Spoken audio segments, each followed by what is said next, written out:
Hola, hola, hola, ¿cómo andan? ¿Cómo les va? ¿Todo bien? Bueno, acá en una nueva entrevista y una nueva sección que hago, porque es la primera en cuanto a lo que es la política, el primer político que voy a entrevistar, ojalá después sean muchos, pero lo voy a saludar, Federico Polac. Federico, ¿cómo le va? ¿Todo bien? Un gusto. ¿Qué tal, Quero? ¿Cómo estás?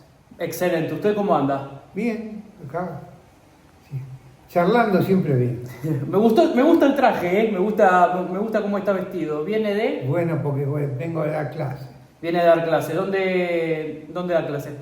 Y doy clase en la Universidad Austral, doy en la Universidad del Museo Social Argentino, en otras como invitado.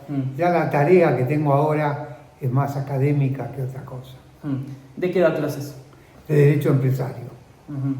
¿Cómo ve usted, Federico, más que nada para empezar a preguntar lo que es? Porque bueno, justo el otro día se da que lastimosamente en la Facultad de Medicina un pibe terminó de rendir y decidió quitarse la vida porque el nivel de exigencia, por supuesto desde acá mi más sentido pésame a su familia. ¿Usted cómo ve el momento de lo que es la universidad, tanto pública y privada? Bueno, son momentos difíciles para el país en general. Y en la universidad pública, dividamos ahí un poco, en la pública está sufriendo un fuerte problema presupuestario. Sí. Y esto incide, ¿no? Este episodio tan triste y luctuoso de este chico que se suicidó, no es por eso generalmente hay otras causas que uno no conoce.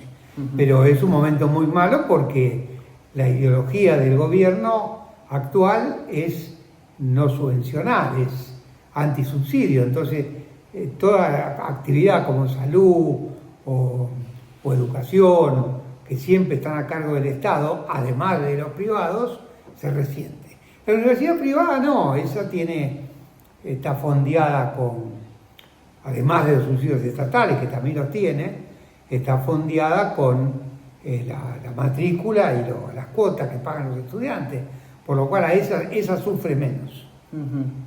¿Cómo ve el país? También ya justo me tiró ahí el paso. ¿Cómo ve actualmente el país? Es una experiencia que yo nunca viví, a pesar de ser un tipo tan grande. Digamos que uno fue testigo de todo, pero nunca la vi. Es un gobierno que dice que viene a destruir el Estado y jurídicamente el Estado es la nación jurídicamente organizada, como definición. Por lo cual no se puede decir vengo a destruir el Estado, si el Estado es la nación en su aspecto jurídico. Claro. Yo tengo una fuerte preocupación por lo que pase, porque creo que se va a ahondar la recesión, va a venir un veranito, quizás hasta el verano, por hacer un juego de palabras, pero después va a haber pérdida de puestos de trabajo, caída de pymes, venta de empresas nacionales, endeudamiento. Lo veo muy complicado. ¿Se va a quedar muy atrás el 2001? No lo sé eso, porque el 2001 fue medio único, porque primero que era un gobierno que venía a terminar lo que había hecho el gobierno anterior, que era de otro signo político. Y este además tenía dos signos políticos, porque era una alianza. Y ahí hubo digamos, una situación para mantener el 1-1. Sí. Ese gobierno hizo todo lo que no había que hacer. Es decir, no había que mantener el 1-1. Yo integré ese gobierno y terminó muy mal a un nivel. Pero terminó sin inflación. En eso es parecido, porque ahora hay menos inflación que, por ejemplo, en el 2023, pero la situación es peor. ¿En qué lo ve más que nada peor? Porque bueno, uno ve el tema de la pobreza, uno ve que se está dejando sin trabajo a muchísima gente, también uno nota que el hombre, el presidente de la nación, vendió en la previa un discurso de yo vengo a destruir la casta, yo vengo a combatir a todos, y de la noche a la mañana terminan Bullrich, Sturzenegger, Caputo, etcétera en el gobierno. ¿Usted cómo lo ve bien hoy a Milei? Bueno, Milei creo que se construyó un personaje. Yo no lo conocía, estaba en España viviendo los 2 años de la pandemia, yo viví en España. Cuando volví me dijeron que había una persona llamada Milei que había entrado como diputado, yo no lo conocía. Después fui mirando viejos videos y la trayectoria. Me parece que además de sus problemas especiales, debe haber construido un personaje. Yo creo que él muchas de las cosas las actúa. Y además tiene como faro a Trump, que también es un personaje construido, por supuesto con mucho más poder y otra fuerza, pero si tiene ese faro, yo no creo que él pensara que podía gobernar sin la casta. Lo primero que hizo fue incorporar gente que estaba en la política hace muchísimo tiempo y algunos amigos de él que vinieron, outsiders como él, que son, uno no quiere ofender, ¿no? Pero son impresentables. Hay personas que no parecen normales y que creen que la Tierra es plana, ese tipo de cosas, que están en contra del cambio ambiental, digamos eso. Pero la gente sabía que Milei pensaba así y también lo sabía ahora que volvió a votar y lo votó igual. Además es un fenómeno, yo tengo mucho contacto con los jóvenes. Antes tenía más cuando era profesor de grado, pero ahora soy solamente de posgrado. Pero uno ve y hablo con los jóvenes, y hay muchos jóvenes que son de Milei porque quieren un cambio, y todavía eso le puede seguir. Y eso se da en general, en todo el mundo. En Nueva York, una persona de 33 años, nacido en el extranjero, ni siquiera se le puede decir African American porque no es African American, es africano directamente, ha roto la brújula y está mostrando una política diferente. A uno le cae más simpático porque piensa lo mismo que uno, pero quiero decir que Milei piensa lo contrario. Entonces ahí es un tema ideológico. ¿Usted cree, Federico, que Milei es el resultado de años, póngale 10, 20, 100, 50, 60, 70, no sé? ¿Cree que es el resultado de una decadencia en la política? Hay una gran decadencia en la política, pero no tan lejos como Milei dice, porque Milei dice que Argentina era la primera potencia mundial hace 100 años, lo cual es absolutamente falso. Argentina nunca fue potencia mundial ni nada que se le parezca, pero había una forma de hacer política, gente que se acercaba a la política como servidores públicos, no para enriquecerse. Y lo cierto es que hace mucho tiempo ya, no sé cuántos, 2 décadas, 3 décadas, no sé, hay mucha gente que entra a la política como un medio de vida y además sin estudiar los problemas nacionales. No conoce de geopolítica, no sabe qué se puede hacer, hay mucha ignorancia de la historia. No es que todo tiempo pasado fue mejor. Yo lo que hago es describir. Hoy hay políticos que no conocen la historia argentina. Es más, el primer presidente de la Nación a San Martín le dice Juan José. Hijo de cuento, de verdad. Entonces hay cosas. Esto empezó a un pequeño periodo. Yo creo que hay que ser optimista en la vida. Frondizi decía que ninguna comunidad nacional se suicida. Esta parecería que hace todo lo posible para desmentir a Frondizi, pero es cierto, no hay comunidades nacionales. Argentina es una comunidad nacional que se suicida en algún momento, y también hay muchas culpas de todos, mucha mezquindad en la política. Uno lo ve en las divisiones de los partidos, en buscar.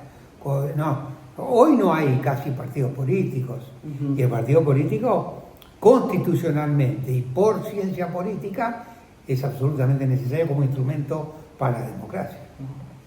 Yo creo también, y no sé si usted va a coincidir conmigo, que las últimas elecciones el Partido de la Libertad Avanza arrasó, si se lo puede decir, por la falta de líderes que hay en el partido del peronismo.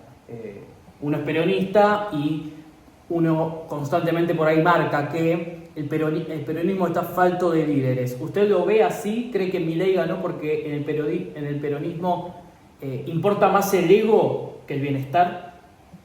Bueno, primero hago una reflexión. Yo no soy peronista, pero no soy antiperonista tampoco. Esto es un dato, porque este país se divide entre peronista y antiperonista. Yo no soy antiperonista, al contrario, valoro mucho de las cosas que hizo el peronismo original y algunos peronismos posteriores. Pero me parece que Milei no solo gana por este tema del peronismo que ahora vamos a hablar, sino que gana porque la sociedad se asustó. Hay una gran parte de la sociedad que cuando vio que los mercados se caían, se asustó de... Bueno, vos mencionaste el 2001. Se asustó del 2001, se asustó de Martínez Dios, se asustó de tantas cosas cuando explotaron.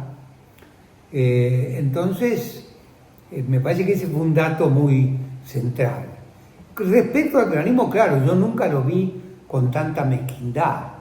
Faltan líderes, pero tenían uno, o tienen uno, muy claro, joven, dentro de todo, de esa política, y esta elección... No, yo me refiero a Kicillof. Kicillof. Que Kicillof tenía, o tiene, la provincia mayor de Argentina, tiene un discurso más o menos atendible, tiene un carisma, porque ganó 2 veces la provincia de Buenos Aires, y con más votos que los candidatos a presidente. Y esta elección última de octubre, a él lo esmeriló, porque primero que los candidatos no eran de él. Esto es un tema. Por ejemplo, Tajani, a quien yo quiero mucho, lo respeto, somos amigos, un tipo con una trayectoria. Yo incluso fui amigo del padre, estábamos juntos en la Asamblea de Derechos Humanos, pero Tajani era el perfil del candidato no de la provincia de Buenos Aires, no, justamente no. Candidato doctoral, no. Yo personalmente, si fuera peronista, no me imagino ser candidato en la provincia de Buenos Aires. La provincia de Buenos Aires tiene otras realidades. Primero tiene todo el campo, donde Tajani no podía ser un hombre que les gustara, y además el conurbano, el conurbano es una palabra que no me gusta, pero bueno, usémoslo, el Gran Buenos Aires, Tajani no es el tipo representativo, digamos. Puede hacer un chiste, el candidato que lo pueda representar al Gran Buenos Aires es un hombre del Gran Buenos Aires, que conozca, que se maneje en el Gran Buenos Aires, y me parece que Tajani no reunía esas condiciones. De todas maneras, el peronismo sacó el 40% de los votos, también en octubre, y eso es un dato que el gobierno tendría que ver.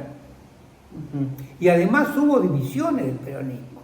Ahí hubo pequeñas divisiones peronistas que sacaron 1%, 1,5%, 2%, que le hubieran permitido al peronismo ganar. Moreno, algunos más. Grabois. No, Grabois no fue candidato, pero...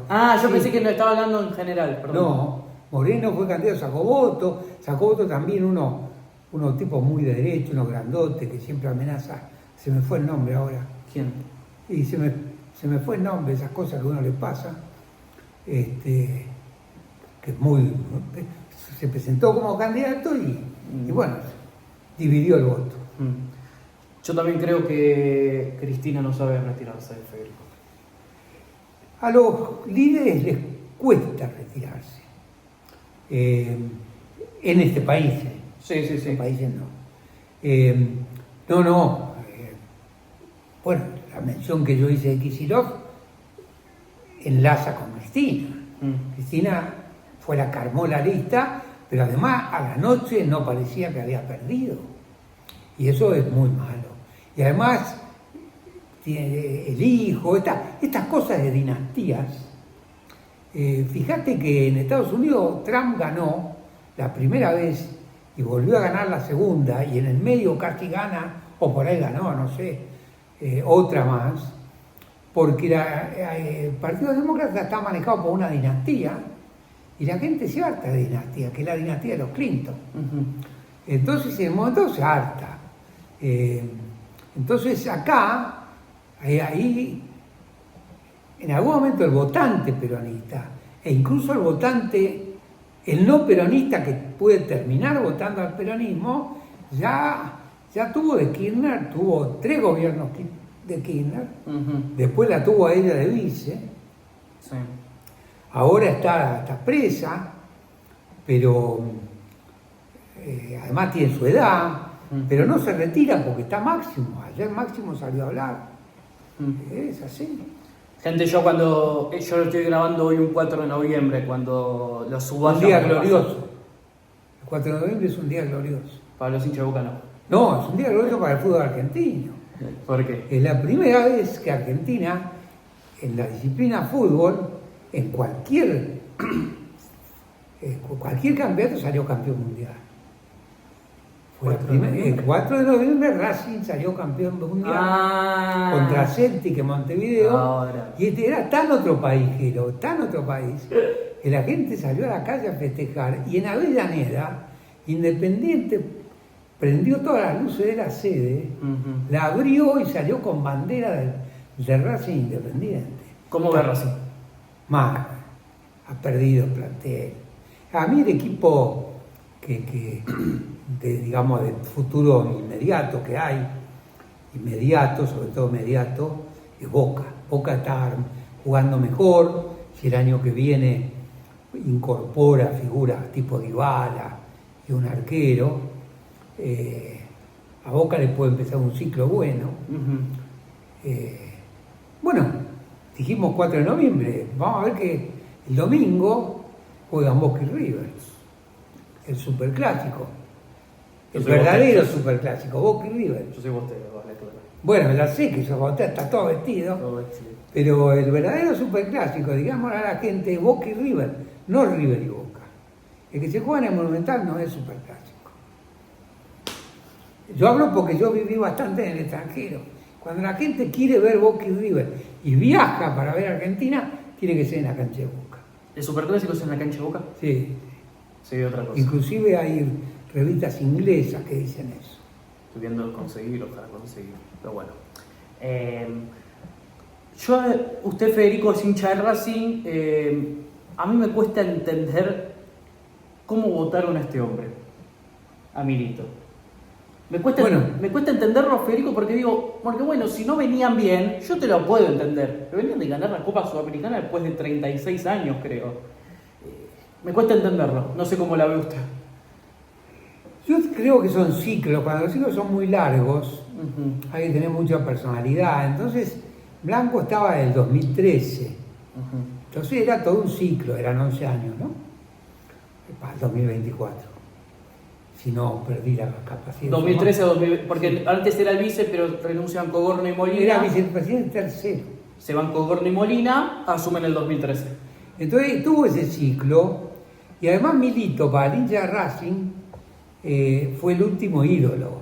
No es uno de esos ídolos de Racing que uno puede decir, pero es tan ídolo que le han hecho una calle, quiero decir. Y además había tenido un enfrentamiento con Blanco, había dejado de ser director deportivo, ganó Milito. Tampoco Blanco era Einstein, pero Blanco tenía una gran relación con la AFA. Y eso es importante. En el fútbol hay que estar muy metido en las asociaciones, después en las confederaciones, en este caso la Conmebol.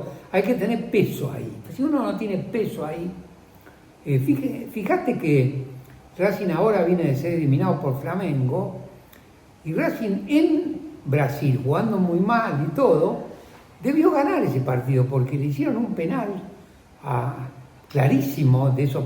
No esos penales que están cobrando, que le dieron a River el otro día, un penal absolutamente claro, y nadie lo protestó, sino hubo una... ¿A quién? A Maravilla Martínez, que iba a cabecear. Sí. Entonces hay que tener peso en esta cosa. El tema de los referís es importante. No es que los referís van a decidir un partido, pero pueden inclinarlo un poco. Bueno, gente, yo les cuento, por si hay algún colgado, ¿viste? O por ahí es un pibe que no conoce mucho la historia. Usted fue interventor de Boca en la década del 80, post Martín Benito Noel, presidencia de Martín Benito. No, después de Corigliano. Corigliano, pero en realidad Corigliano era como un presidente interino. No, Corigliano Pues sí, había ganado las elecciones en el 83, el 9 de diciembre del 83, y hizo un desastre como una presidencia que además tenía toda la dirigencia enfrentada, todo muy terrible. Entonces Boca pidió su propia intervención y yo figuro como presidente número 28 o 29, según se lo tome a Blanco como presidente, pero fui interventor. A mí me designó el Poder Ejecutivo. Bueno, venía de Corigliano, de Martín Benito Noel, esa época post-Armando. Digo, ¿cómo más allá de que uno sabe la historia de los fibrones, de que estuvo la Bombonera casi en remate, ¿cómo vio desde adentro usted a Boca en esos años? Del año 84. Antes déjame decirte que Armando es un ejemplo de lo que acabamos de decir. Cuando las cosas son muy largas, dejan una impronta que después es muy difícil seguir. Sí, obvio. Armando tuvo 22 años entre la primera 54 y 55 fue preso ahí. Sí. Por la Revolución Libertadora. Y después en la década del 60 hasta el año 79. 22 en 80, perdón. 22 en total, 22 hasta el 80. Hasta el 80. Entonces, eso, Boca, bueno, no, yo a Boca, con lo que vive de Boca, era un club muy destruido, con la cancha cayéndose, con muchísima deuda, un pasivo terrible, los jugadores no cobraban, la Candela estaba tomada. La Candela, para los que no saben, era un embrión, un viejo antecedente. No, perdón, mala mía, la Ciudad Deportiva era distinto, perdón. Era un viejo antecedente de lo que son los predios ahora. Pero exactamente, sí. Está enclavado en el medio de la matanza, era distinto. Y además estaba tomada la sede de Boca, que es la cancha. Sí, sí. Y tenía mucho pedido de quiebra. Era un desastre inimaginable. Uno ve Boca ahora, que es... además del sentimiento de Boca, de lo que significa Boca, de la mitad más uno, del hinchismo, de todo, Boca es una organización empresaria que produce servicios y bienes dentro de la mejor tradición del derecho empresario, además de ser una asociación civil. No es una anónima, pero se maneja con criterio empresario. Boca, no es que el presidente de Boca dice ahora hago lo que quiero, no. Hay toda una serie de estamentos. En el tiempo que yo tuve, no, al contrario. Era un desastre, con la dirigencia peleándose a trompada, a golpe de puño. ¿Lo llegó a ver eso? No, pero lo documenté mucho, lo estudié mucho. Es interesante eso, porque yo lo estudié mucho para un libro que escribí que se llama Armando a Macri. Lo estudié mucho. ¿De Armando a Macri? No, se llama Armando a Macri. Armando a Macri, ok. Se iba a llamar de Armando a Macri, pero alguien en un almuerzo me dijo, no, Armando, como yo hablo muy ligero, escuchó a Armando Blanco y me pareció un título genial. Y bueno, que toma la historia de Boca, sí, digamos, desde el momento en que Armando se hace hincha de Boca en 1925. Y yo me documenté para eso. Entonces aprendí una realidad cuando yo estuve en Boca que no me daba cuenta cuando la vivía. Entonces esas cosas, por ejemplo, esto de las trompas, y todo eso lo vi porque está documentado en el gráfico, a todos lados. Sí. Bueno, y cómo usted bueno, asume en el año 84, post-Corigliano, pero digo, camiseta con fibrones, la Bombonera casi en remate, los jugadores yéndose todos libres, entre ellos los traidores de Ruggeri, Gareca, River. Usted como, no sé si lo puedo decir, ¿cómo lo recuerdo en ese sentido? ¿O qué hizo usted si le puede contar a la gente, para más o menos encaminar el camino antes de Allegri y Heller? Yo lo que hice fue un trabajo profesional. Tenía un club que se estaba por ir a la quiebra, por lo cual había que llegar, yo estaba asumiendo en noviembre y tenía que llegar a que terminara diciembre sin que decretaban la quiebra, porque después venía la feria judicial y ahí no se decreta la quiebra. La segunda cosa era parar el remate de la Bombonera, que estaba decretado para 4 días después que yo asumí. Continuar el apuntalamiento de la cancha, pues la cancha se estaba cayendo, o por lo menos la municipalidad decía eso. Digo municipalidad porque acá no había gobierno de la ciudad de Buenos Aires. Y las empresas contratistas que apuntalaban querían sacar el apuntalamiento porque no les pagaban. Tenía que, bueno, un ejemplo, tenía que retomar el servicio eléctrico porque Boca no tenía luz. Entonces lo que hice fue la tarea de un abogado, yo con las espaldas del Estado. Esto es, me fui para lo de la luz, me fui a Segua, porque todo eso era estatal, conseguí un plan de pago. Lo del remate de la bombonera, conseguí un plan de pagos avalado por la AFA, que la AFA no quería avalar, pero Grondona, cuando le ofrecí darle la candela a la AFA, lo tomó, pero después no le di la candela a Boca, a la AFA. Y después de eso hacerme de dinero genuino, y eso lo conseguí vendiendo todos los palcos y las plateas, los abonos del 85 en el 84, lo cual era casi un fraude, porque el socio de Boca no lo iba a poder usar, porque la cancha no estaba. Pero me hice de unos pesos ahí. Y después el gran problema era Ruggeri Gareca, eso cerramos con Santilli, su venta a River, todo de palabras, porque yo nunca firmé un papel, porque yo era funcionario público, no podía poner peligro el patrimonio de Boca. ¿Se puede contar la historia, por favor, de Ruggeri y Gareca? Ruggeri y Gareca estaban en situación de libre, el estatuto les permitía quedar libres el 31 de diciembre. ¿Por qué? Porque habían venido jugando 2 años cobrando el 20% del contrato. No habían firmado el contrato. Entonces, y además tenían la particularidad de ser los únicos 2 jugadores del plantel que tenían un valor económico. ¿Por qué? Porque eran muy jóvenes, sí, y eran 2 extraordinarios jugadores. Gareca lo habían prestado a Sarmiento, pero había vuelto. Y Ruggeri era un patrón desde la defensa, dirigía el equipo.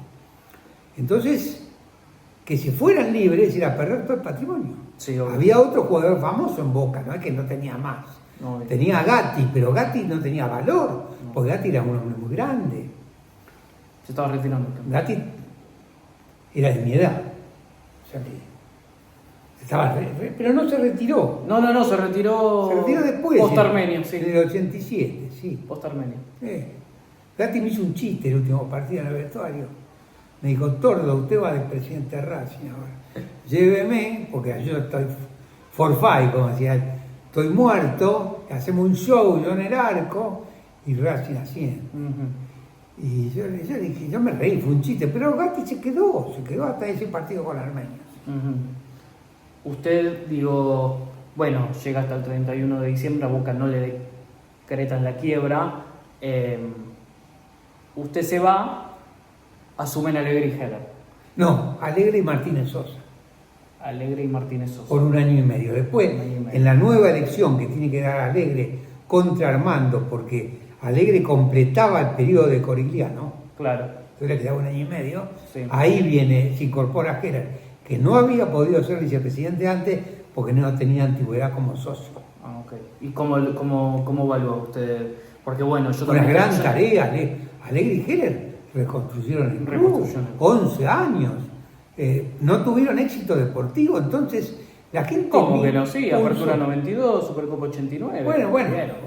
No ganaron la Libertadores porque nos robaron en Chile. Pero Boca en 11 años ha ganado una liga, que en realidad son media liga, porque en Argentina eran campeonatos cortos. No, para Boca no tuvieron esa suerte, porque esa suerte es... a Macri se lo recuerda maravillosamente, porque ganó todo. Sí. El único que se lo podría recordar por la forma en que administraba y porque además ganaba campeonatos fue Armando. Armando tuvo 22 años y además ganó tantos campeonatos como Macri, menos uno, solamente porque los equipos alemanes, uno de los equipos alemanes no se quiso presentar en una de las intercontinentales. No, el Liverpool. El Liverpool, exactamente. El alemán fue en el Borussia Mönchengladbach en el 77. Pero sí, los que más o menos sabemos un poco de la historia de Boca, vemos el trabajo que se hicieron Alegre y Heller, pero ¿usted cree que no se los reconoce cómo levantaron a Boca por ahí, si se lo puede decir. Porque los tapó Macri. Es decir, la presidencia de Macri, que fue una presidencia muy especial, yo la tengo desarrollada en ese libro, pasó a la historia porque en el año en que Macri debía reelegir y le iba a costar reelegir porque no había ganado nada, Sí. y los equipos jugaban mal, apareció Bianchi. Bianchi, sí. A Bianchi hay que decirle, yo le digo Bianchi. Dígale como usted tenga ganas. No, el dueño del teléfono sos vos.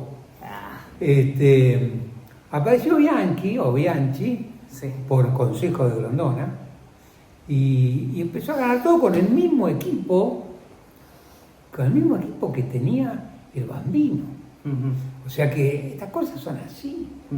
El Bambino salió campeón de ganar así. Bianchi no aparecía y no ganaba. No sé si Macri hubiera reelegido. No. No lo sé. Eso Estuvo nunca- de 2 años y medio que era deplorable hasta el año 98. Sí, en la época de Bilardo no se ganaba nada. Sí. Usted, bueno, me dijo ahí, vino Bianchi por consejo de Grondona. Claro, porque la tradición era siempre que el técnico del último campeón o del último gran equipo que hubiera en la Argentina pasaba a ser el técnico del seleccionado. Bianchi había salido campeón con Vélez, un campeón no solo campeón, había salido campeón de la Intercontinental con Vélez. Y se había ido al extranjero, una experiencia fallida, y había que designar técnico de la selección después de Pasarela. Y Grondona, esto no es que lo digo yo lo investigué, lo hablé con la gente, es una investigación social cuando uno escribe, le dijo, sacámelo al pelado, tratá de contratártelo al pelado, así me lo sacás de encima, si no lo tengo que poner de técnico en la selección. Y es inmanejable. Y Grondona tenía razón, porque Bianchi, como técnico, era inmanejable, lo demostró en la famosa conferencia de prensa. Que lo dejó pagando. Claro, que además había un intruso en la conferencia de prensa, que era Macri, porque la conferencia de prensa era del técnico, Sí. no la era del presidente. No. Se metió siempre. Sí. Hoy, ¿cómo ve actualmente a Boca? Lo veo, bueno, muy fuerte económicamente, no tiene la mayor cantidad de socios ni de convocatorias por la cancha que tiene, porque la cancha tiene poca capacidad. Creo que está armando un buen equipo. Me parece que el consejo ese que tenía se disolvió. Tiene como cabeza al jugador más importante de la historia de Boca, que es un ídolo de Boca, un ídolo, no es Milito. Es el máximo, Riquelme es el máximo ídolo. Absolutamente, porque además Riquelme es uno de esos pocos jugadores de fútbol que tiene hinchas que no son de Boca. Yo soy hincha de Riquelme, yo no soy hincha de Boca. Yo iba a ver a Riquelme por la forma como jugaba Riquelme. Sí. Entonces, es muy difícil, espalda muy ancha, además es un tipo muy valiente, porque ha venido de orígenes muy humildes y él ha llegado ahí. O sea, pero además, ahora armó, tendrá que, bueno, ver ver qué técnico va a designar o si queda Úbeda de técnico, no parecería, pero bueno. Y además se incorpora a jugadores argentinos que están en una muy buena edad jugando en el extranjero, que son campeones mundiales, pero que son hinchas de Boca, pero hinchas. Esa es la cosa que tiene Boca. Boca vino un italiano la otra vez, pues era hincha de Boca. De Rossi. De Rossi, no le fue bien, pero vino porque era hincha de Boca. Cavani no es que sería hincha de Boca, pero vino. Paredes vino por hincha de Boca. Paredes tenía varios años de Europa todavía. Puede venir Dybala, sin duda. Y Boca además tiene billetera. Sí. Entonces, como tiene billetera y no la usó mucho, puede que tratar. Y viene, bueno, hoy es 4 de noviembre. Matemáticamente no está clasificado, pero está clasificado para Libertadores. Y puede hacer una gran Libertadores, puede ganar la Libertadores, porque son jugadores que, bueno, esta Libertadores lo está demostrando. Si Racing hubiera tenido el equipo que ganó la Sudamericana, posiblemente hubiera ganado la Libertadores. Bueno, no son tan grandes equipos los equipos brasileños, son buenos equipos. Están compuestos incluso por jugadores que en la Argentina no se destacaban notoriamente, y sin embargo se juegan ahí. Sí. Y bueno, veamos, yo creo que Boca tiene un buen futuro, y yo me alegro mucho, porque yo quedé ligado afectivamente a Boca, quiero decir, yo soy hincha de Racing, pero a Boca lo veo cada vez que juega. Le quiero agradecer por lo hecho en el club, de parte de un hincha de Boca. Y sí, eso quedó, pero también habría que agradecerle lo que hicieron a Alegre y Heller, que mucha gente se los olvida, sí. Sí. Heller está activo todavía. Alegre, sí, pero Alegre, bueno, lamentablemente ya no lo tenemos, y a Heller, si un día me lo puedo cruzar, le agradecería porque para mí Alegre es el mejor presidente de la historia. Heller está muy lúcido. Yo tuve charlas con él para un libro que acabo de terminar, que me sirvió de fuente, como en el de Boca, en este también, que es un libro sobre Grondona. Está muy bien, sí. Por suerte, tipo grande. Y pues el pobre Alegre murió muy mal, Alegre murió en la pobreza, absoluta extrema. A mí me contaron que él tenía una fábrica de construcción, creo. Él tenía Pavimentos Alegre. La dejó casi en la quiebra por la plata que ponía en Boca. No es exactamente así. Que no le daba tanta plata por la plata que ponía en Boca, es lo que a mí me contaron. No. Alegre tenía una vida muy especial. Además murió el hijo, que tenía que seguir con Pavimentos Alegre. Y yo me enteré que Alegre estaba mal. Porque un día me vine a ver al PAMI, yo era presidente del PAMI. Ah, mira. Me voy a ver al PAMI, me dice mi secretaria, abajo hay un señor Alegre, digo, lo que suba. Yo pensé que venía a pedirme un favor para algún jubilado. Sí, ¿y qué le dice? No, venía a pedirme si se podía inscribir como afiliado en el PAMI porque no tenía obra social, ni prepaga. Después Boca hizo en la mutual de jugadores, que tiene Boca, que es muy buena, que funciona, a las familias de Alegre y de Armando las incluyó, porque Alegre murió en la indigencia, y Armando murió con muy poco dinero. Pero ese porque hizo mal unos negocios, no por otra cosa. Alegre tuvo sus problemas, perdió la plata. Ya está. Puso plata en Boca antes, fue uno de los que puso plata para comprar a Maradona. Mucho antes de su... Él ponía plata, ganaba mucho dinero. Y además tuvo la desgracia Alegre que en el momento en que mejor estaba su pavimentadora, él vino a Democracia y asumió como presidente un amigo de él, íntimo amigo de él, que era Alfonsín, y no le dio un solo contrato de pavimentación, porque Alfonsín era así, a los amigos nada, y en cambio Alegre había construido muchísimo durante el gobierno militar, la dictadura, y después siguió haciéndolo con Menem.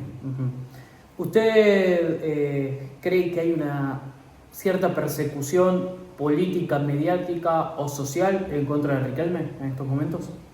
No, hay gente que no lo quiere a Riquelme. Ahí hay un nivel ideológico. Hay gente que no se banca a Riquelme, porque Riquelme es un tipo de una villa de San Fernando, sino una villa, un barrio. Don Torcuato. Don Torcuato, quise decir. Sí. No se lo banca. Porque además Riquelme es un hombre que tiene un estilo que no le cuadra. Entonces, y además fue el hombre que lo dejó en ridículo a Macri. Y la oposición en general de Boca tiene a Macri como referente.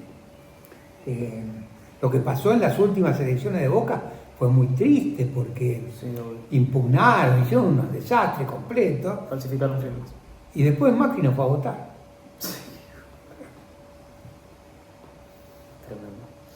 Fue muy, también, además de triste, fue grave. Fue grave institucionalmente, pero ahí Riquelme se consolidó, le vino las vacas flacas, porque después que ganó esa elección, a Boca le empezó a ir deportivamente muy mal. También tomó decisiones, me parece a mí, yo opino, soy futbolero, apresurada, la salida de Bataglia como técnico después de perder un partido por penales, ese consejo que se juntaba entre todos los amigos, pero eso son cosas que cualquiera puede hacer. Riquelme tiene mandato y lo va a revalidar, o sea que tendrá que revalidarlo, creo que le falta todavía 2 años. 2 años. Claro, y creo que pueden tener 2 años buenos, porque hay que acordarse que Riquelme, como presidente de la Comisión de Fútbol, cuando el presidente no era él, Era Meal, sí. era a Meal, el que sabe le dice a Meal, los demás le decimos Amor a Meal porque nos confundimos, creemos que Amor es un nombre. Estaba Meal, Riquelme ganó un montón de campeonatos. Sí, Claro. sí, ganó bastante. Pero Y llegó a la final. las formas de Riquelme para la televisión dice Boca Jugaban y el otro Juan peor, ese tipo de cosas. Riquelme además de todo es muy hincha y aparece con el mate y lo muestra ahí en el palco. Que se la banque, pues forma parte de la realidad. Además de la población argentina, la población argentina es mucho más parecida a Riquelme que los otros. Claro. ¿Lo conoció personalmente? No tuve el gusto. No. Bueno, si un día puede tener el gusto. Sí, pero no. Yo con Boca no tengo contacto. Ah, bueno, está bien. Antes de seguir, gente, con la entrevista, les quiero sugerir que por favor se suscriban acá a mi canal de YouTube, que le den like a este video, que activen la campana de notificaciones, que me sigan en mis redes, Jero Talieno en Instagram y Twitter, Jero.Talieno en TikTok. ¿Quiere dar la suya, Federico? Si tiene. No, yo estoy en Twitter, o sea que ahí ponen para buscar Federico Pola, yo soy Federico G. Pola, que en Twitter. Estoy en Instagram, pero no soy un tipo de Instagram por la edad, entonces, Sí, claro. pero yo estoy en las redes, sobre todo en Instagram, para ver qué hacen mis hijos y mis nietos. Eso ahí veo, sí. Vayan a seguirlo. Más que nada, para ir cerrando, le quiero hacer un ping pong. Yo le voy a preguntar ciertos nombres y usted me los va a tener que definir. Arranco con el que yo le pregunté, Juan Román Riquelme. Un genio. Está en la categoría de los genios. Hay poquitos en el mundo genios. Riquelme está ahí, cerquita, ahí, de los más grandes de todos. Mauricio Macri. No, sin comentarios, como dicen los norteamericanos. Antonio Alegre. Y un hincha de Boca, un tipo muy querendón, un tipo muy de pueblo, creo que era de Chacabuco, un tipo querible. Alberto J. Armando. Y el presidente máximo de la historia de Boca, el símbolo del emprendedor, como le llaman ahora a los empresarios, el hombre que revolucionó la comercialización automotriz argentina. Armando era un monstruo. Cristina Fernández de Kirchner. Cristina Fernández de Kirchner es una líder política notable. Creo que desaprovechó alguna oportunidad para el país, pudiendo haber hecho otras cosas, pero notable, pero no le digo ciclo cumplido, pero debería dejar pasar a las generaciones que tengan 50 ahora, digo. Sí. Néstor Kirchner. Y Néstor Kirchner fue peronista puro en sus formas, Sí. Vino de la nada, no tenía porcentual de votos. Hay que tener suerte en la vida también, porque no medía de la sota, y como de la sota no medía, Duhalde los puso a Kirchner, y ganó las elecciones con muy poco voto, edificó, tuvo suerte, cambiaron los términos de intercambio, para la redundancia, pero un tipo que se desvivía por la política, murió haciendo política, es decir, no tenía que tener actividad pública después de un problema de salud y se murió. Y que conste, vuelvo a insistir, que yo no soy peronista. Javier Milei. Y Javier Milei. Sin comentarios. No, sin comentarios, lo dije por Macri, no, acá comentario es lo peor que le pasó a Argentina. Por lo menos en los últimos tiempos, yo diría, en general, exceptuando la dictadura militar. Jorge Rafael Videla. Bueno, Jorge Rafael Videla, los que te escuchan a vos, que además son de otras generaciones, quiero decirles que en el momento que él estaba ahí, quedó como el dictador asesino completo, desde luego que lo era, pero había al lado de él, sin que él lo buscara, porque eran militares, generales mucho peores, mucho más criminales. En aquel tiempo nosotros decíamos que Videla era el mejor de todos. Por lo cual, imagínense lo que serían los otros. Mánqueme un segundito. Perdón, gente, un par de inconvenientes tuve. Seguimos. Le había preguntado por Videla. Ricardo Alfonsín. Todos los grandes líderes no dejan descendencia. Entonces, Roca no tuvo, para nombrar todas las ideologías, Perón no tuvo, Alfonsín no tuvo, Kirchner no tuvo, porque Cristina Kirchner no era descendencia, sino su par. No. Es muy difícil ser hijos de esa gente. Voy más que nada en cuanto al fútbol. Julio Humberto Grondona. Y el mejor, el dirigente más importante de la historia del fútbol argentino. ¿Me he adelantado? En forma todo, el hombre que entendía todo, como lo definió Clarín cuando se murió, porque a él lo comandaron Twitter, que se llamaba Twitter en aquel tiempo, una cuenta preguntó, ¿ya le cortaron las manos? Cuando se murió, porque a Perón le cortaban las manos, que decían que le habían cortado las manos por unas cuentas en Suiza. Y el Clarín, cuando hizo el obituario, cuando cita ese tuit, dijo era un político descomunal. Grondona era un político descomunal. Llegó a dirigir la FIFA, porque la FIFA la dirigía él.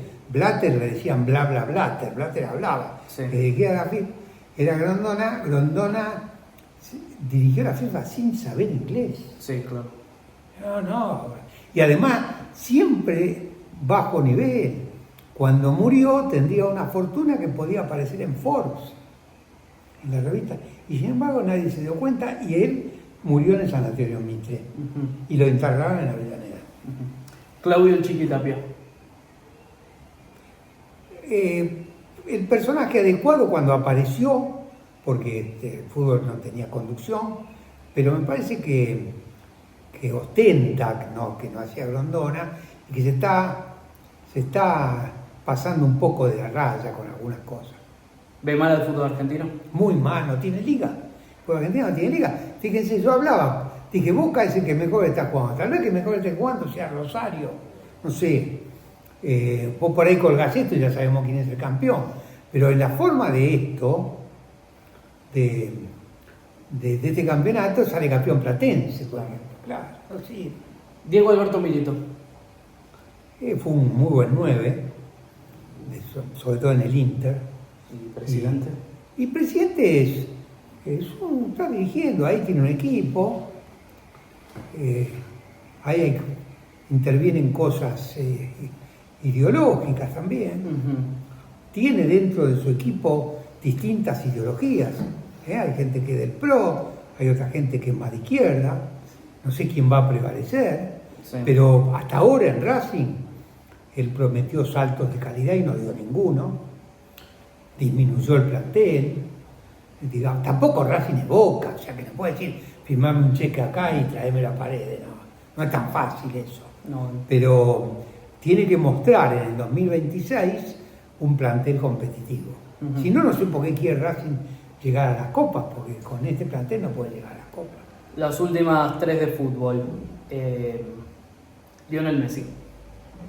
Y Lionel Messi es el jugador más de las categorías genios, que son Pelé, Cruyff, Maradona, Messi, y en el borde está Riquelme, pero digamos son 4, es el de trayectoria más continuada, y el que hizo más cosas increíbles, pero sin el carisma de Maradona. Pero como Messi es casi imposible ver. Yo lo he visto jugar a Messi en la cancha varias veces, lo he visto por televisión. Messi se apoderó de mis fines de semana durante mucho tiempo, en general por televisión, para ver al Barcelona. Messi es un jugador y sigue jugando. Sí. Diego Armando Maradona. Nos marcó. En la época que él jugaba acá, nosotros íbamos a ver al mejor equipo o al mejor jugador. Y entonces teníamos una barra y íbamos a ver a Argentinos Juniors. Lo descubrimos en un partido de Argentinos Juniors Racing. El mejor Maradona para mí fue el de Argentinos Juniors. Sí, dice muchos. ¿Lo conoció Diego? Sí, lo demandé también. ¿Y? Porque no le pagó un abogado, amigo de él y amigo mío. Pero no le pagó y pagó después. Además era un hombre de las frases geniales, un tipo sin educación, pero que hablaba muy bien. Lo mató la droga. Hay un videíto que circula por ahí le digo a los que tienen Instagram, en Instagram está Familia Esperanza, que es una cuenta de un grupo de personas, de familiares de adictos, o que han pasado por ahí. Yo los conozco bien, los integro ese grupo. Y hay un video que hicieron donde él mira la cámara y lo dice Después de ver eso, ningún pibe va a probar la droga, porque mira, dice, lo importante es no probarla, la probaste, sonaste, pero lo dice como lo decía Maradona. ¿Sociedades anónimas sí o no? No. Muy bien. No, porque además no son necesarias, pero además de que no son necesarias, son peligrosas, porque ahí aparece alguien que es propietario de alguien, si le va mal, se va y deja todo desprotegido, como pasó con el Alavés. No era el Alavés, era otro. ¿Leganés? No era el Leganés, era uno que compró Tinelli. El Badajoz. El Badajoz. ¿A Tinelli cómo me lo define? Con eso, que compró el Badajoz, llevó un montón de jugadores, vio que empezaba a perder, se llevó los jugadores y el Badajoz desapareció. Bueno, pero sociedades anónimas no le gusta. No. Ok. ¿Cómo Boca Juniors? Y Boca es, ya lo dijo Armando, la mitad más uno, es un sentimiento. El estadio de Boca, la Bombonera, algunas revistas inglesas le dicen el templo del fútbol mundial. Y es una cancha chica, de una forma rara, y sin embargo Boca es eso, es pueblo, como también lo son los otros, incluso los clubes de barrio o los más chicos. Cada uno representa culturalmente la historia social del fútbol, pero Boca es el que la representa con mayor enjundia, con mayor fuerza. Es un fenómeno inexplicable, porque además Boca nace cuando el fútbol está totalmente dominado por otros, claro. Y de ahí pica para arriba, Boca es el PAMI. Y el PAMI fue el producto del estado de bienestar, hasta daba casas a los jubilados. Pero el PAMI no es la obra social más grande de Latinoamérica, esto está cierto, pero el PAMI debería estar estructurado de otra manera. Hay mucho negocio dentro del PAMI, hay gente que se enriquece con el PAMI, con todos los gobiernos, con todos los gobiernos. Claro. ¿Qué fue, si quiere contar ahora brevemente, qué fue usted en la política? Bueno, yo soy desarrollista, o sea que trabajé más o menos cuando era joven en el desarrollismo y en el Frejuli, porque nosotros integrábamos el Frejuli. El Frejuli era el Frente Justicialista de Liberación para las elecciones del 73. Después de eso vino la dictadura. Y después, como extrapartido, porque yo nunca fui radical, trabajé mucho para el gobierno de Alfonsín, trabajé para gobiernos provinciales radicales. Si quieres más o menos detallar qué fue. Y con Alfonsín yo fui jefe de Gabinete de Educación y Justicia. No sé si formalmente, era asesor, pero era sí. Estuve con Alfonsín, fui presidente de la Caja Complementaria Docente, fui subgerente general del Banco Central, fui síndico del Banco Central, me tocó el 89, la IPE ahí. ¿Fue candidato a diputado? Fui candidato a diputado, pero no por el radicalismo, sino por el desarrollismo. Después en el gobierno de la Rúa ahí tuve más experiencias, muy malas todas, porque era un gobierno que no tenía plata, y además que se descontó los sueldos y descontó las jubilaciones. Estuve en bancos provinciales, fui presidente de 2 bancos provinciales. Y después con un gobierno justicialista también tuve trabajo. Fui representante para la actividad empresarial ante el Reino de España en el gobierno de Alberto Fernández. El cargo más alto que llegó a ocupar usted, no sé si llegó a ser ministro. Fui secretario de Estado todo el tiempo. Cada uno de esos cargos que yo nombré tenían el rango de secretario de Estado. Nunca fui ministro, y quiero decirte, porque lo tengo que decir, que en el único gobierno del cual yo me sentí parte, por más que integraba a los demás, fue el gobierno de Alfonsín. Ahí yo tenía, era como si fuera de ahí, de la casa, con los demás no. ¿A usted dónde le gustaría que lo ponga? ¿En la parte de dirigentes o en la parte de políticos? Cuando es dirigente hablo de fútbol, ya que usted fue interventor de Boca. Pero que mi actividad mayor, además de abogado, Sí. fue como docente y como escritor de libros, sobre todo libros de derecho, después escribí otras cosas también. ¿Cómo me gustaría que me pongan? Y como la historia te pone como te pone la historia, y a mí me va a quedar que fue interventor de Boca. Dentro de 100 años algún pibe va a mirar de Boca y dice, ¿y este tipo que aparece acá quién es? Y en cambio lo demás se borra. Y te voy a dar un ejemplo, te robo un minuto más. Yo cuando algún profesor de Derecho Político me pide que dé clase en Derecho Político y les explique el Pacto de Olivos, el cual yo conocí mucho, la primera vez que di esa clase, a la segunda me dijeron, déla de nuevo igual, pero explique quién es cada persona, porque los chicos no saben las personas que usted nombra. Y ahora hay un montón de chicos que no saben quién fue Menem, quién fue Alfonsín. Entonces, pero que de Boca va a seguir existiendo. Entonces uno va a investigar, como vos, que se ve que le estudias mucho, y va a ver, mire, acá hay un tipo que estuvo en un momento en que Boca estaba mal. Gracias de vuelta, le vuelvo a agradecer primero por haber venido. ¿Le pasó bien? Sorprendido. ¿Sí? Sí. ¿Por qué? Vos sos un chico y te manejás como un tipo grande, preguntando. Muy bien. No, sin un papel. Sin un papel. ¿Y dónde estudias? Éter. En Éter. Okay. Porque yo tengo un nieto que se recibió en TEA. Mire, bueno. Y ahora está en deporte. Federico, le quiero agradecer muchísimo, más que nada por este rato, por lo hecho en Boca, junto a Alegre, junto a Heller. Usted es parte de esa época también. Sí, sí. Entonces se las quiero agradecer de corazón, que lo tengo acá. Si quiere dejar algún comentario sobre Argentina, sobre Boca, antes de despedirnos.